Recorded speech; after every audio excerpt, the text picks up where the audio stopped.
Bluegrass, you know, what does that mean? Well, it's a style of music. Is this thing running? Yeah. Oh, it is it? Oh, God, all right, we're on camera. The bluegrass started in the 40s in the USA. Bill and Charlie Monroe were string band musicians. They played dances and entertained. And Bill Monroe had the vision of creating something a little bit more commercial and a bit more exciting. And after years of searching and experimenting with different lineups of instrument, he then discovered, he finally found the recipe, which was the banjo. And it was not just the instrument, it was the fact that the banjo player was a certain Earl Scruggs. Devastating authoritativeness of Earl Scruggs on a Gibson master tone. Nothing in the world comes close to that sound. You know. The traditional side of it still exists, it's still practiced today in England by the New Essex Bluegrass Band, who are probably the closest thing to what we call the pure product. To other bands who, like the Scoville Units, who've kind of taken the music, taken the essence of the music and developed it and done different things with it. But it's still got its roots in bluegrass, and it's still got the banjo and the fiddle there. But it's by no means a dead music, it's evolving all the time.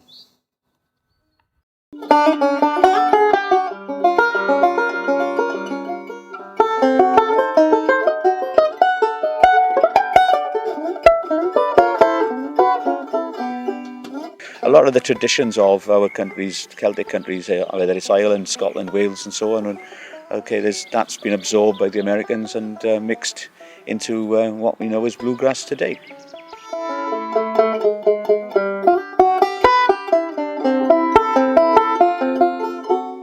It sort of goes on everywhere in France, Italy, you know, there's a following for the music.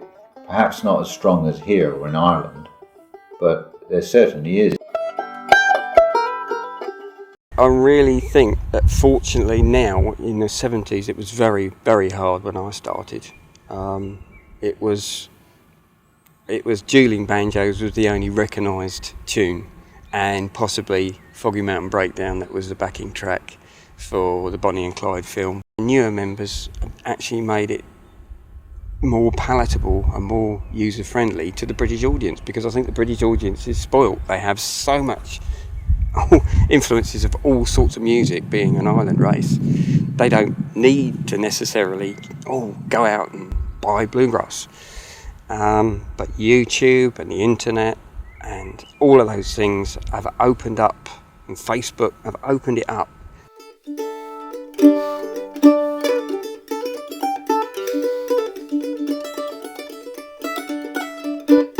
British bluegrass, for me, it's all about the jam sessions. Jam sessions at festivals and at parties are where I learnt to play the mandolin and bluegrass music.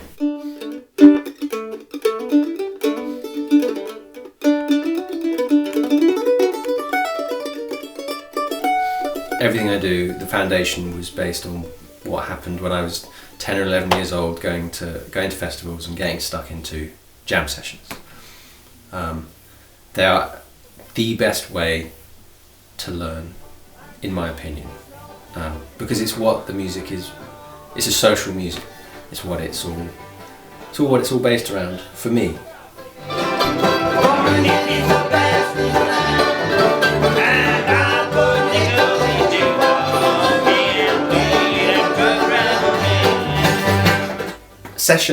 great sessions. They have a real party atmosphere. No one's precious about the music. Everyone's together and communicating musically, and enjoying each other's music, and enjoying having the chance to express themselves. I also enjoy playing in sessions just as much as I do playing to audiences. I just like to interact with the others and be a complete team player and just produce something spontaneous, irrespective of whether I've heard a song from someone else. I want to put my stamp on it, and I want other people to put their stamp on it as well.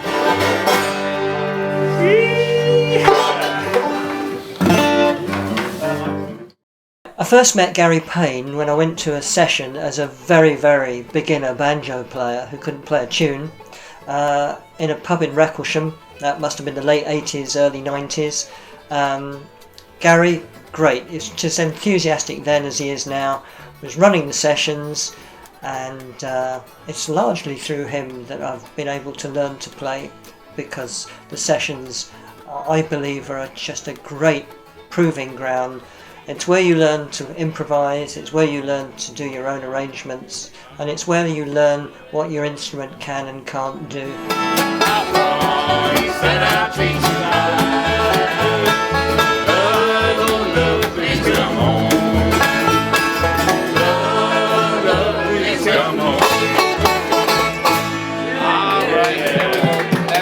One of the things that drew me into bluegrass was the encouragement and enthusiasm of everybody else concerned, particularly the experienced players who were already playing at professional level. They had time for me as a beginner, and it was like joining a network of friends.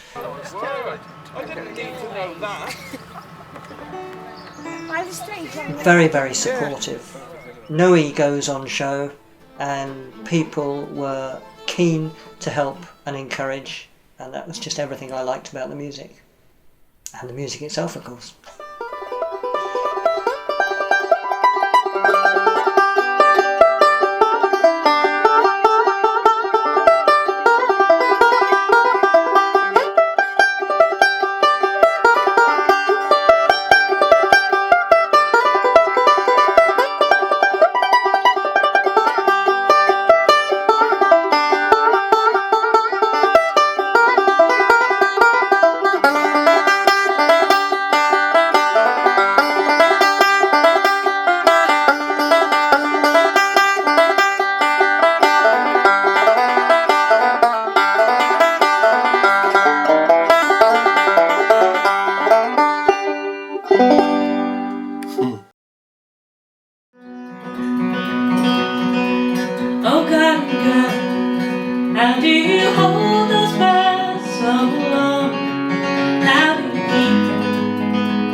Because the bluegrass scene over here is so small, I think everyone knows just about everyone else who's into it, and they all seem to be quite nice people so far, what we've found anyway, so it's like a very, very big and nice family.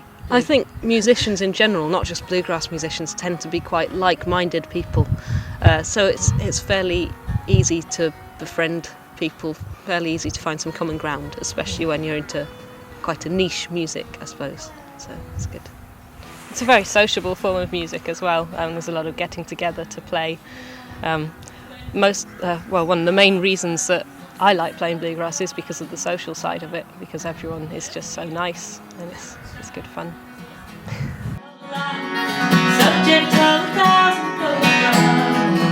Oh God, God, how do you hold those birds so long? How do you keep them from taking to the sky when they go? Oh God, God, how do you hold those birds so long?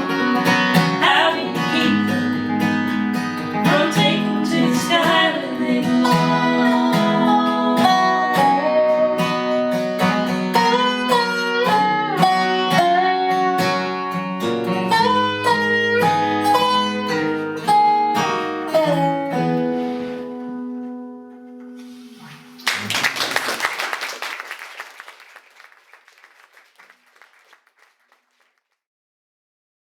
The bluegrass population in this country is an ageing population. I think it's something that maybe people take up in their retirement. They get a banjo as a retirement gift to themselves. I think that tends to be a fairly common thing. So what happens is they get really into it because it's great. And then the wives start to lose their husbands to bluegrass festivals, so they think, well, maybe I should take up the bass. So you get this bluegrass wives thing where they're all these women learning bass, and they're quite good. It's nice because there's a shortage of bass players. Yeah. Most of my experience has been that guys seem to get to a midlife crisis around their 50s, even 60s, and they suddenly take out the banjo. You know, whether it's a person hitting retirement age or nearing retirement age, and just a little bit of extra money, a little bit of extra time. I think if there's been a kind of an underlying interest that they can develop into a passion, then it's going to happen. And it's great actually. Many years ago, right back in the 60s, I used to play around with a friend of mine in a little group, playing skiffle and stuff like that in them days. And then, of course, I got into lots of country music and just started playing country music. And I just love country, and I always play country. I used to play around on the guitar, that's all I could play. I could play a little ukulele sometimes, a little bit of George Formby. But Stephen is my great nephew. He's the son of my niece Kathleen, and I met him when he was 11 years old. He's 13 now. Record it now. He had a reputation of being a bit of a naughty boy, and I used to say, well, don't bring him at my house if he's naughty, because I don't want naughty people at my house. But one day his mother wanted I wanted her to decorate my house, and she came up here and she brought Stephen up, and he came in here with seeing all the music, instruments, the banjos and ukuleles and stuff, and he asked what that was, and I said, that is a banjo. He didn't even know what it was, and he said, can I play it? And I said, no, you can't play it, don't you touch it. He said, will you play it? I said, yeah, I'll play it for you. So I played a little bit on it, and he said, oh, can I have a go? So I said, no, but I said, there's an old one over there, perhaps you want to have a little play at that. And he copied me. He copied what I just played straight from memory, and I was amazed. I thought, wow, how can he do that?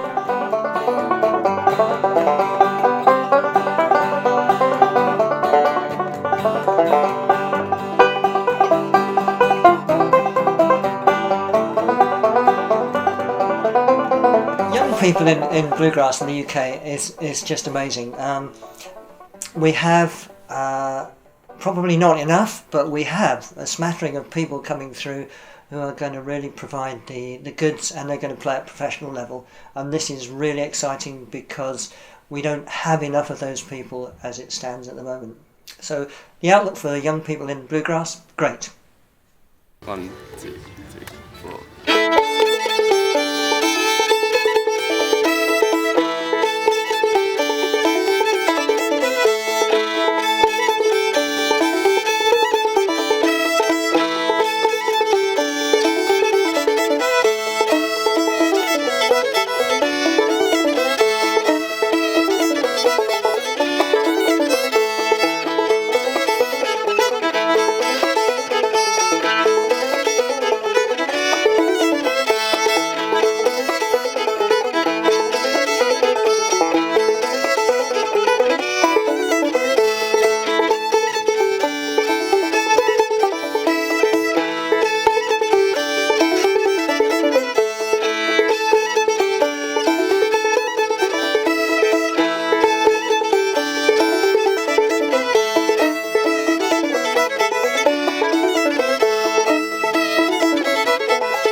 Sore Fingers is a camp, a bluegrass camp, and it's a concept that came from the USA, whereby they organise courses for people over periods of 4 to 5 days in schools or suitable locations. And we recruit luminaries from the bluegrass scene to teach their specific instruments.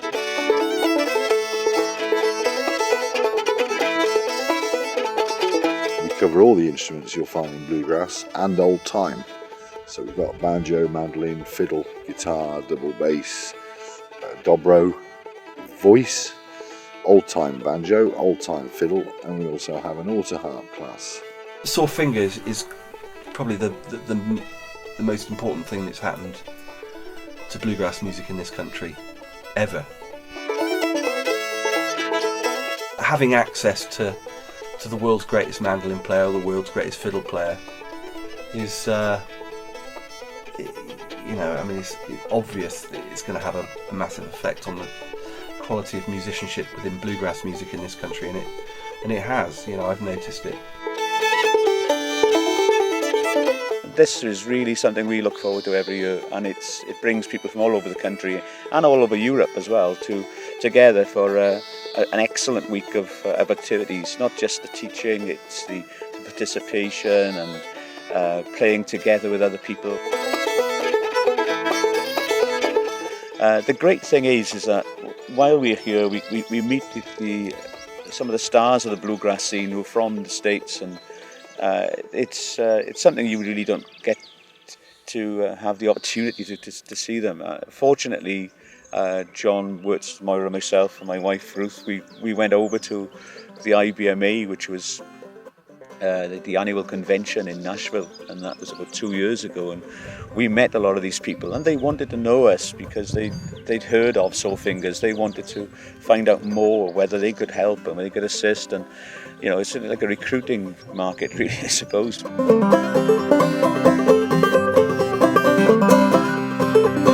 Now, there's a healthy circuit of festivals on the bluegrass scene, ranging from picking weekends to festivals like Didmarton now, which is now importing bands from the States and putting on a huge spread of very talented musicians.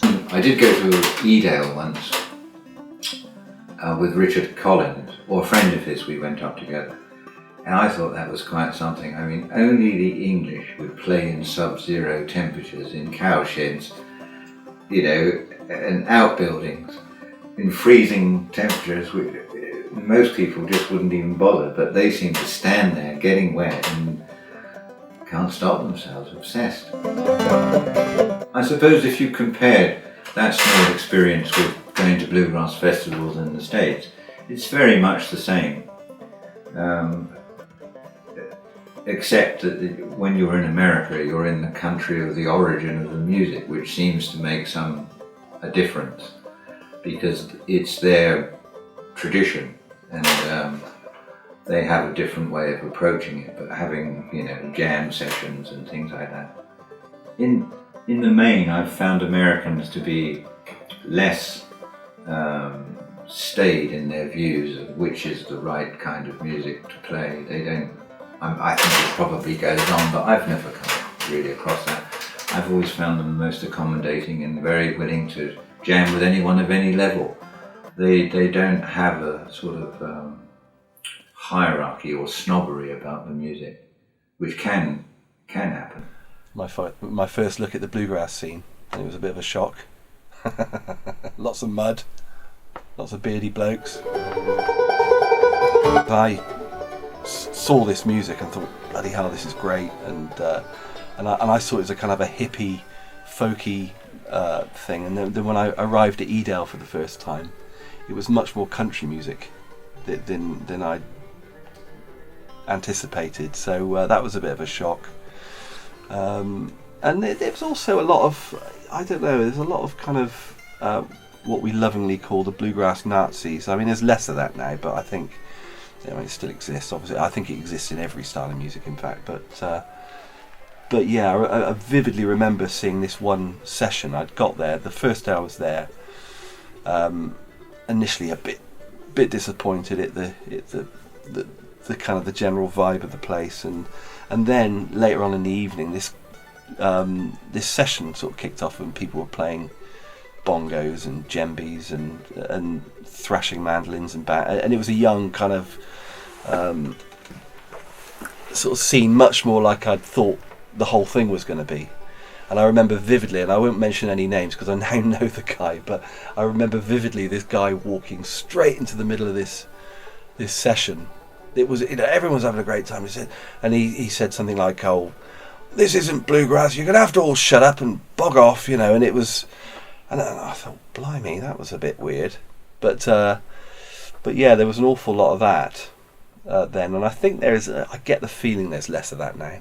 Bluegrass sessions, at least the good ones, they have a real party atmosphere. They're really light-hearted. No one's precious about the music. Everyone's just enjoying, hanging out, playing music. And enjoying a good drink and a good chinwag.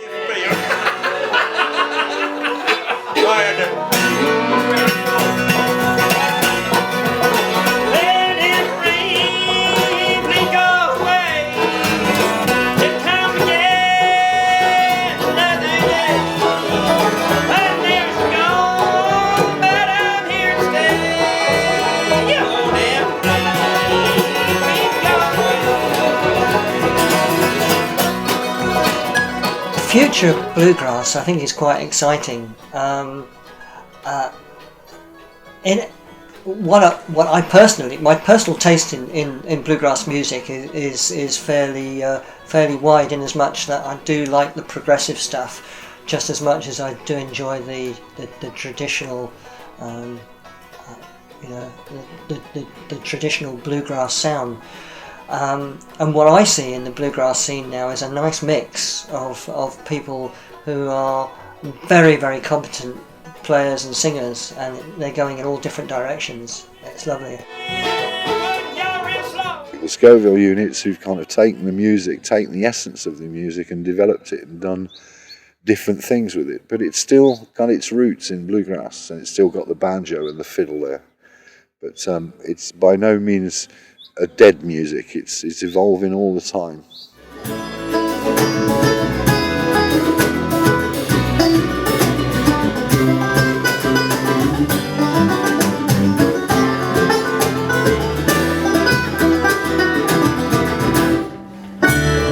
It's a small scene, so there aren't that many bluegrass. There aren't very many bluegrass bands, but there are some. And what ones there are,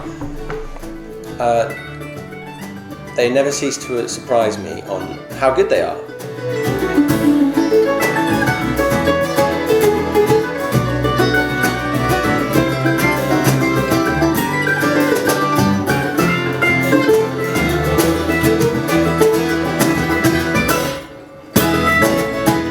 There's a good folk scene in this country, and it's becoming a bit more open-minded towards bluegrass musicians creeping into it, which is nice.